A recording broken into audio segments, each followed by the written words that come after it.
cervical trunk to pelvis. So what do you have in terms of accountability for the trunk? Well, exam one, you knew that the trunk can bend to help us get in the fetal position. The trunk can help bend to get us out of fetal position. Flexion and extension of the trunk. Our trunk will accommodate pelvic girdle rotations when our feet are on the floor, but not to cause the spin. I'll say this, it's not the limiting factor to the spin.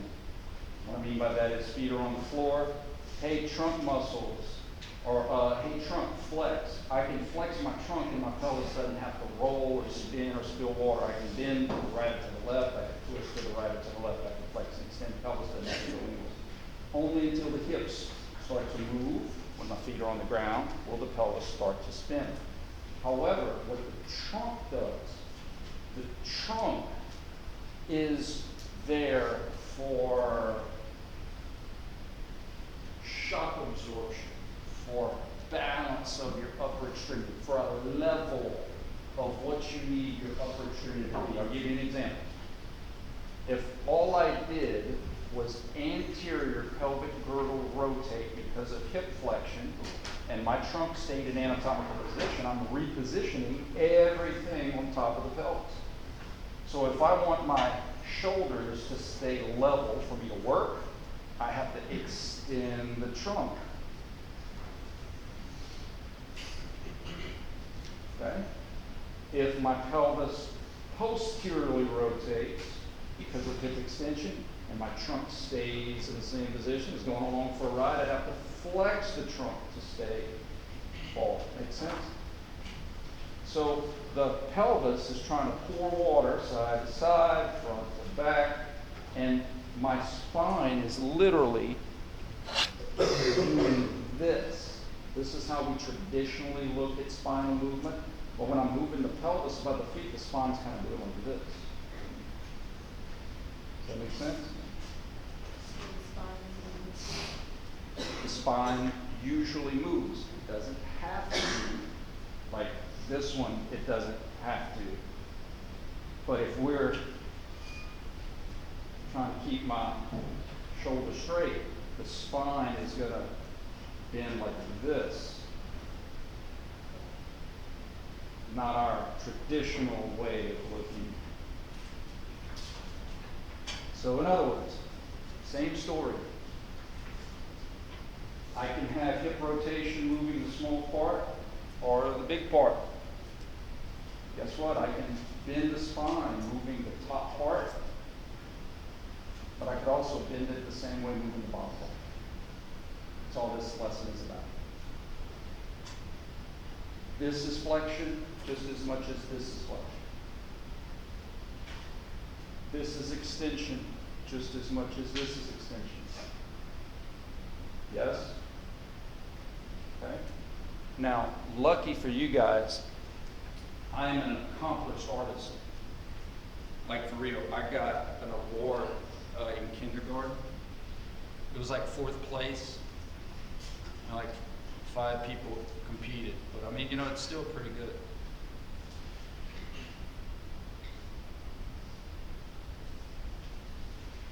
Look at that. Look at that Picasso there, man. All right.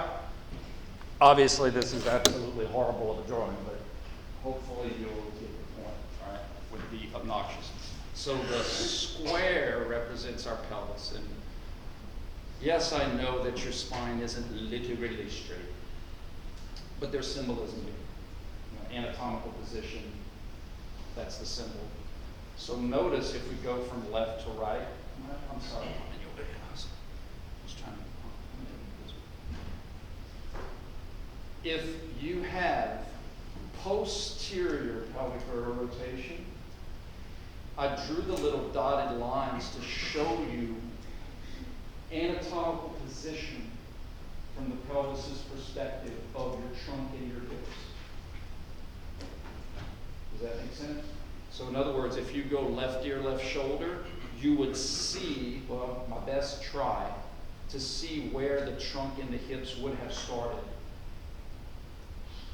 so that some of you can better see how your trunk and your hips had to move to get there.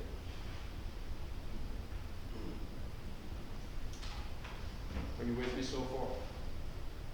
So when you're standing and you do posterior pelvic girdle rotation, it makes sense that your tummy muscles would tighten because you're flexing your trunk. Does that make sense? In addition, look at the hips.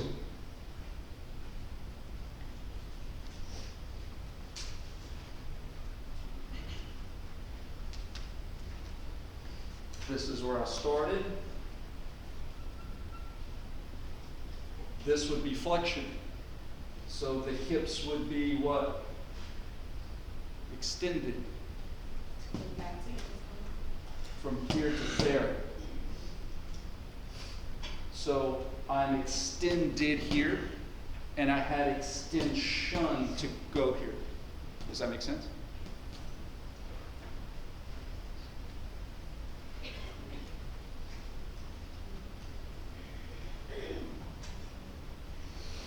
Questions?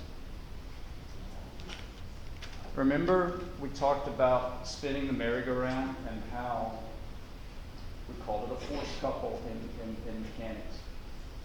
To optimally make the children happy, you want at least one other person with you spinning the merry-go-round on the other side of it. And you're going to push, let's say, to your right, and the other person is going to push in the other direction globally. But y'all are actually going to be trying to spin it in the same direction. Two opposite linear forces can create the same rotational force. And that's what happens with the pelvis and the hips. When you do these kind of force couples, the trunk kind of lifting the front up kind of works with the hamstrings and the booty muscles pulling the pelvis down. You get this force couple going on at the pelvis this way, and then a force couple from the other side with the hip flexors and the trunk extensors, the back muscles.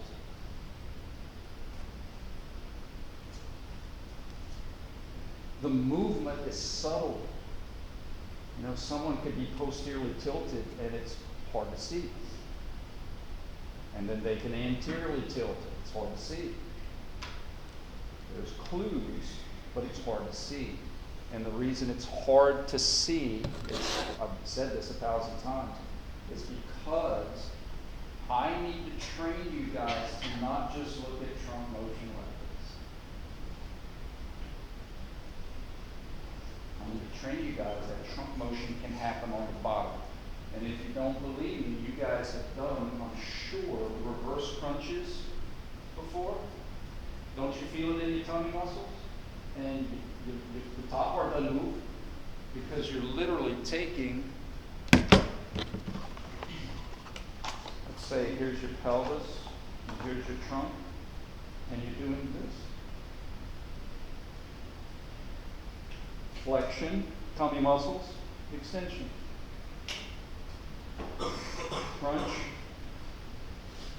reverse crunch. It's the same bend. Okay?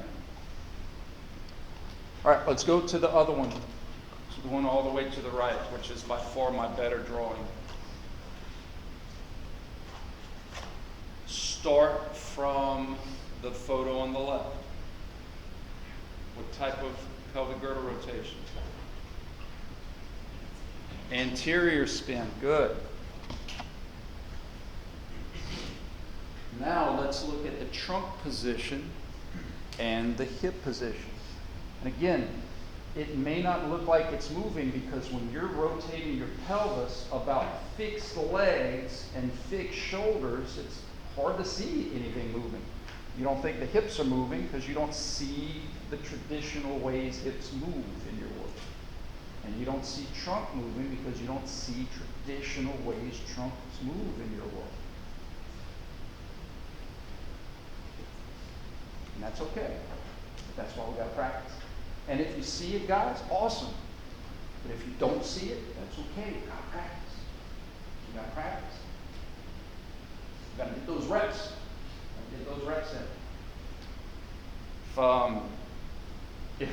If my free throw percentage isn't on par during the game, what do you think my coach is going to do? Going to make me shoot some extra free throws, right? I mean, it's that simple.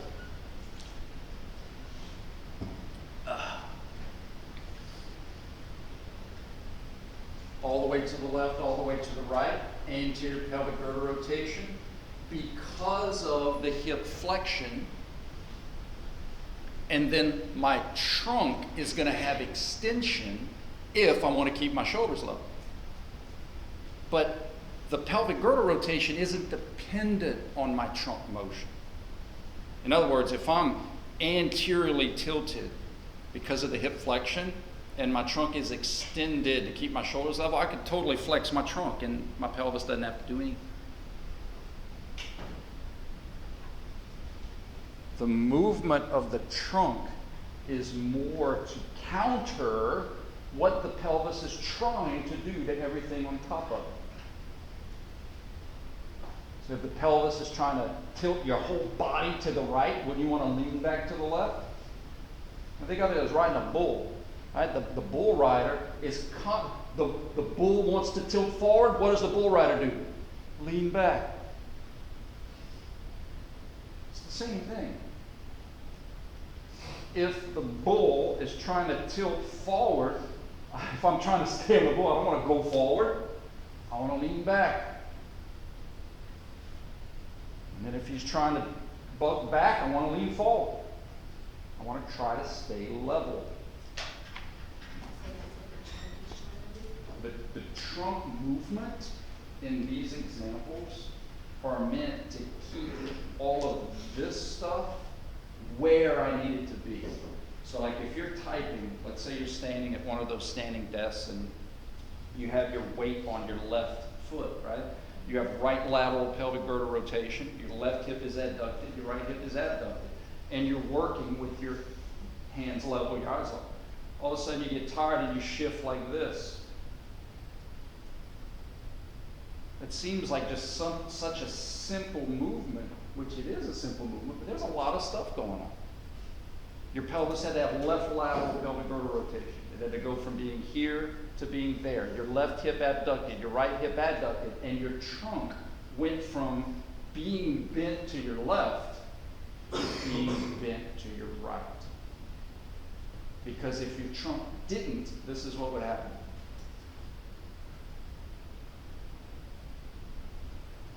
So the trunk is kind of like,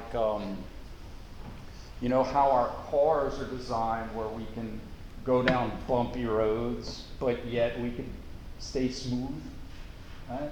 Call it shocks, but that's part of the discs and the glides and the bends. That's all part of that function, is to try to keep our hands, because sometimes we have to maintain dexterity when we're moving around.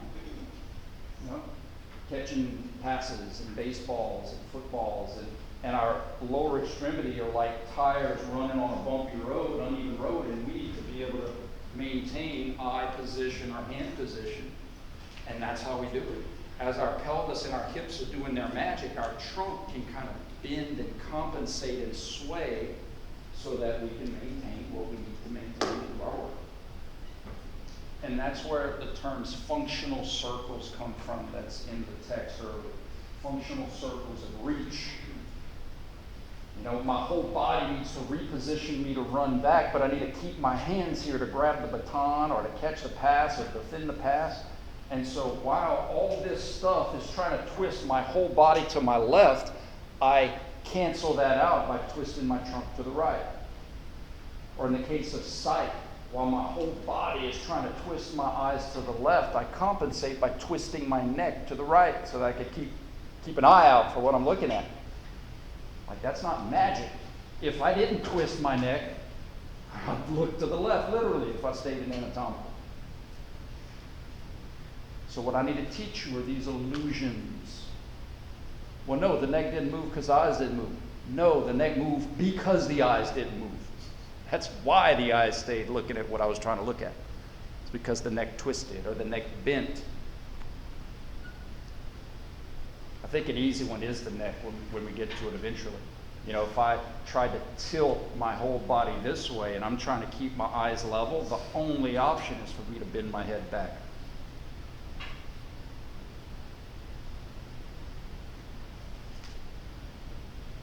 Ever seen an owl? They're excellent at that. You can take an owl.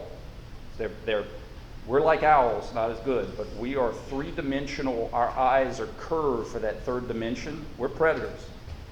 You could take an owl and fix his eyes on something. You could take his body and do like this, and those eyes are not going to move. And that's what's happening, is that even though you're moving the body, the owl's neck is compensating by recurving back the other way in whatever position you try to move. It's pretty cool. All right, so what, Campbell? Tell us what we need to know on the test. I'm not going to tell you what's on the test, but I can definitely tell you what would be on the test. And that is flexion and extension of the trunk, only in regard to pelvic girdle rotation because of hip movement. That's fair. We've already had flexion and extension of the trunk. And it allows me to introduce you to this concept before exam 3, where we do the laterals and we do the transversals. Those are crazy sometimes.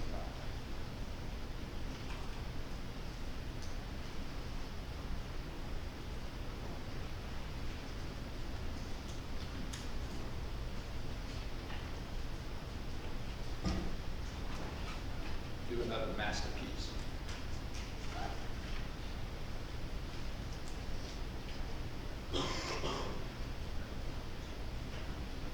Whoa, those femurs.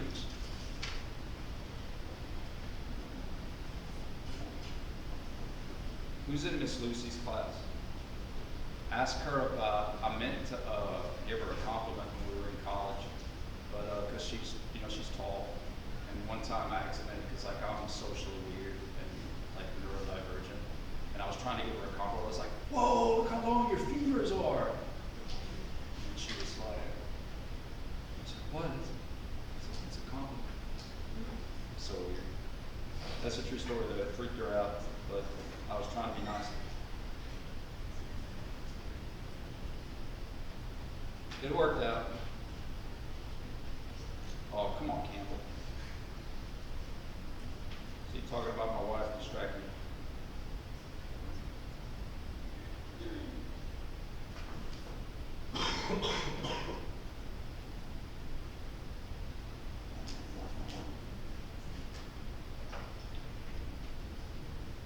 All right, guys. So like something like this, and I'll pull up some videos, but I'm just trying to simply show you kind of what's happening when we do these exercises. So when we do these kind of reverse crunches, think about it. Your feet are no longer anchored, but now your hands are going to be anchored, whether you're grabbing onto somebody or if you put them on the side. You need something to kind of hold on to anchor the ground. I'm not saying you can't, but when you kind of put your hands here, you'll notice like you're pushing on your hands. Your hands are kind of serving as your feet in that example, right? Kind of anchoring onto somebody. So when we do these reverse crunches, we still have flexion and extension of our trunk, and we still have pelvic girdle rotations happening because of the trunk. So in this case, you can still have like hip motion. I'm not saying the hips can't, but if you like did the crunch and you held it, it's not coming down until your trunk extends. If you could flop your feet left and right, that pelvis is staying there until your trunk bends back.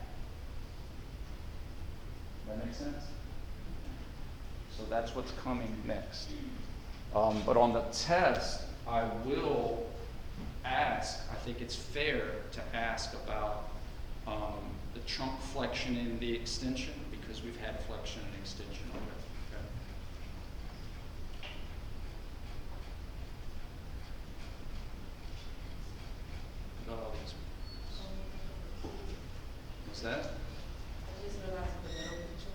Which one?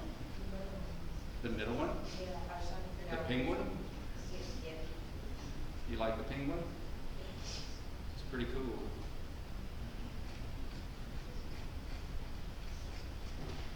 So, here's where we are. The other day, I had somebody come in to go over the test. They're not here, so I'm not talking about you. And we're going over some stuff, and I'm like, well, I asked, like, this is in the book, and they're like, what do you mean the book? And I was like, and so, like, I went and pulled up like this, and so, I just, like, guys, like, this is on Moodle. It gives some illustrations, it gives some so whats. And how many of you guys remember from the first test, I pulled a lot of questions straight from it. Photos straight from it, pictures straight from it. So again, I'm not a coach.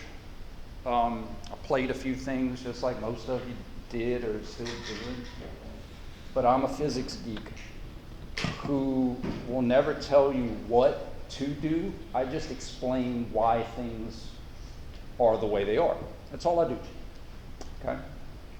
So I think one of the issues we have going against us, and I'm just speaking in general, from talking to students, interviewing students over the years, I'll get a lot of, well, I already thought I knew this because I'm certified, because I've been practicing fitness. I've already had this material before, maybe, like in an intro class. And what I'm saying is it's fair. But if your first grade isn't what you think it should be, then maybe we need to make some changes, right? Maybe we need to open up the little unit things that I made for you and rewatch the lectures. And that's all what today is about. It's not to point and wag a finger. It's meant to help. I care. And I don't want a student to come to me 2 days before the exam and say, I don't understand anything in the ankle and the knee. Can you teach it to me? Because that short circuits my brain. Because where do you start? We spend weeks on this stuff, building a pattern and growing and developing. And when I get I have no idea what's going on, teach it to me again. You know what's happening in my neurodivergent brain? And that's me. That's what's happening in my brain. Because it's just so much. Again, where do you start? So what I'm trying to say is that you can help yourself. We have old lectures posted. I have unit sections made to not be overwhelming, just the information that we have. You have each other that I've suggested doing study groups. There's tutoring in Lee Hall. 2 former students of mine tutor there. It's free. Are you responsible for all the articulations and everything right now for this upcoming exam? Can you say that one more time? Are we responsible for all the articulations for this upcoming exam? Should we know where we can articulate? You need to know, and forgive me, I don't exactly understand exactly what you're asking, where, a knee would articulate at the knee? Or you're asking about the bones? In the textbook it has classification, length, motion, articulating bones, moving possibilities. Oh, you're asking me about the bones? Yes. Gotcha. Are Bones, we yes. responsible for all of the articulations? Yes, bones. I don't think that's ridiculous, though. And I'll tell you why I do it. I always have a reason. The reason is that if I don't hold you accountable for, let's say, what articulates the ankle joint? It's bones, right? If I don't hold you accountable to say the talus, the distal fibula, and the distal tibia, that helps you to remember that the ankle is just here and not all the stuff underneath, right? You see how that could be helpful? Or like, if I hold you accountable for the bones that articulate the hip, you'll have better X-ray vision to see the pelvic girdle rotations happening about it. So it's not that, I'm trying to be mean. I think it'll help you to see some of these challenging movements if you can see where these things are happening, if that makes sense.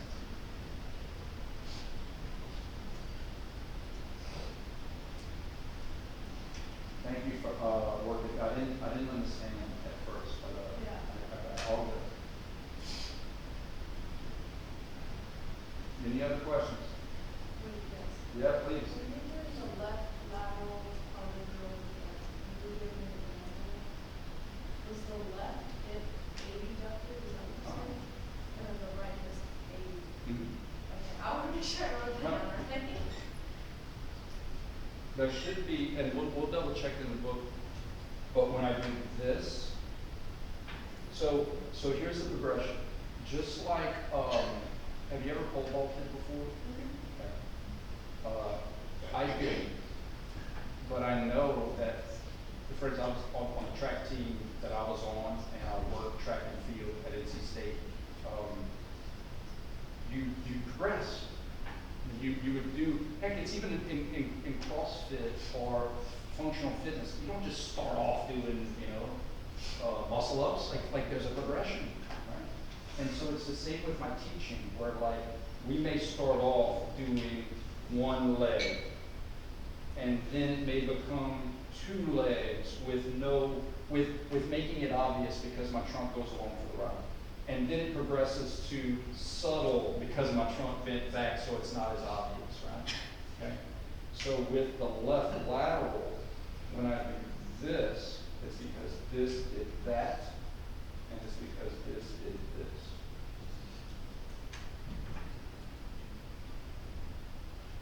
That makes sense. That's it. Yeah. And when we were progressing it, I might have done something like this, right, to show you the obvious. But now that we can do it subtle, you can just go from here to there, and you need to kind of see, like, Elvis has eyes. Penguin, right, he has eyes. And if I take the penguin and I do this, the penguin is now looking like this. And the left hip is abducted, and the right hip is abducted from the pelvis perspective. But there should be, and I'm glad this come up, because guys, today was about putting in a little bit of new information, but it was also re-energizing our efforts for study and practice, and making sure you guys know that there's resources here to help you. But look at something like, I think we put it in here. Yeah, there we go. So like, it's like you have some pelvic girdle rotation examples. Right lateral, because of, left lateral, because of.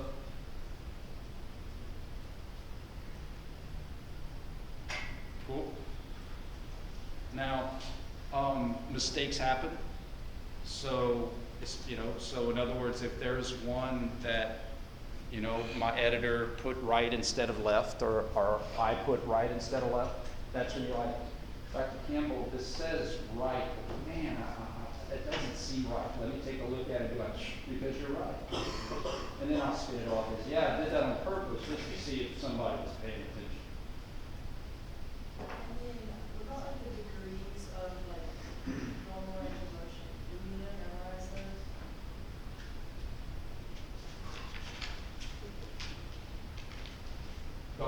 don't misinterpret my silence as frustration. My silence is trying to answer that really good question in a very nuanced way. So if you were gonna take a English test, you'd need to know like your alphabet, right? But on that test, they're not gonna say what letter comes after D.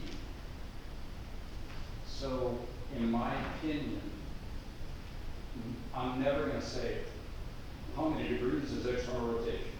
But the nuance of knowing what the joints can do, like you have more hip flexion than you have hip extension.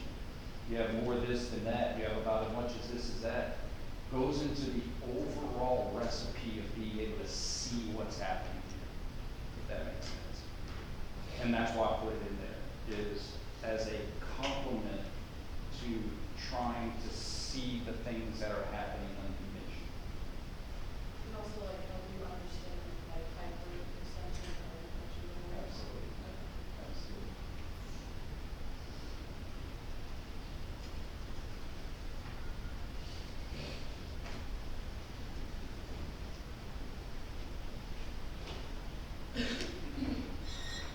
Any other questions?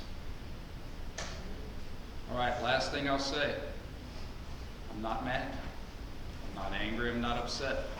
Sometimes in the middle of the semester, we just kind of have to have a pep talk. Keep our energy going. All right, y'all have a good one.